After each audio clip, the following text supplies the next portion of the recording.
warahmatullahi wabarakatuh. Di sini kami akan menjelaskan tentang pornografi, yang dimana di sini kami terdiri dari lima orang.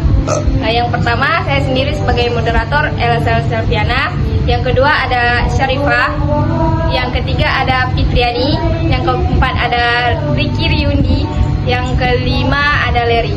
Nah, sebelumnya saya akan menjelaskan apa itu pornografi.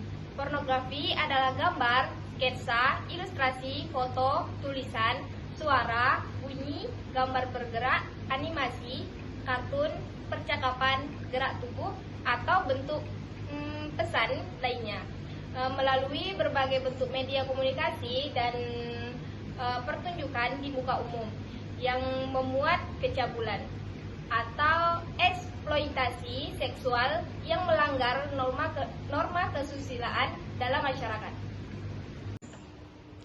Baiklah, sekarang saya akan bertanya kepada Fitriani.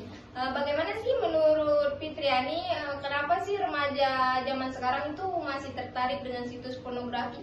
Nah, kalau menurut saya tuh masa remaja itu kan adalah masa pencarian jati diri dan masa yang rasa ingin tahunya tuh sangat tinggi gitu terhadap hal yang berkaitan dengan seksualitas. Kemajuan teknologi itu juga saat ini tuh menjadi salah satu faktor yang membuat mereka tuh mudah untuk mengakses dan menonton konten pornografi gitu, sehingga menjadi candu bagi remaja-remaja sekarang gitu. Baik, terima kasih kepada Fitri. Selanjutnya saya akan bertanya kepada Leri. Menurut Leri, apa sih dampak remaja itu yang sering menonton pornografi itu? Apa sih dampaknya menurut Leri? Menurut saya dampak-dampaknya mulai dari kerusakan sel otak, gangguan emosi mental, hingga kehilangan masa depan. Pornografi ini kan banyak macam jenisnya. Nah, contohnya itu seperti pencabulan. Nah, saya ingin bertanya kepada Syarifah, apa sih yang Syarifah ketahui tentang pencabulan itu? Menurut saya, pencabulan itu seperti tindakan yang sewenang-wenang terhadap pihak yang lain, baik pencabulan hak asasi manusia maupun pencabulan kehormatan dan sebagainya dengan adanya unsur kekerasan di dalamnya dan ada unsur paksaan juga di dalamnya. Adakah contoh yang bisa Syarifah berikan?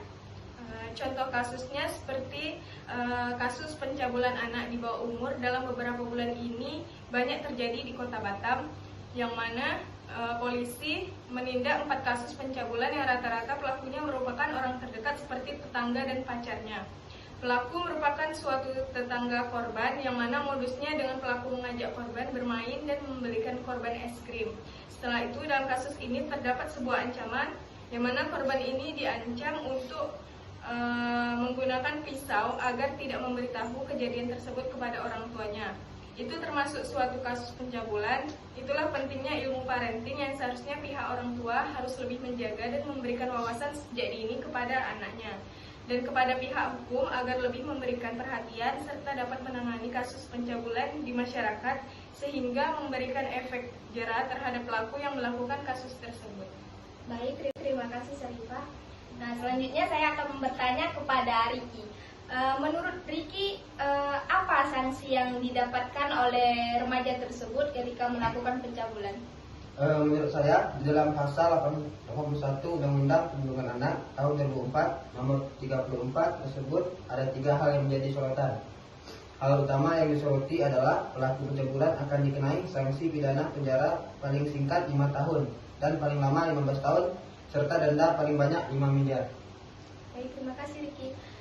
Baiklah, demikian pembahasan yang dapat kami sampaikan. Terlebih dan terkurang kami mohon maaf. Kami tutup dengan Assalamualaikum warahmatullahi wabarakatuh.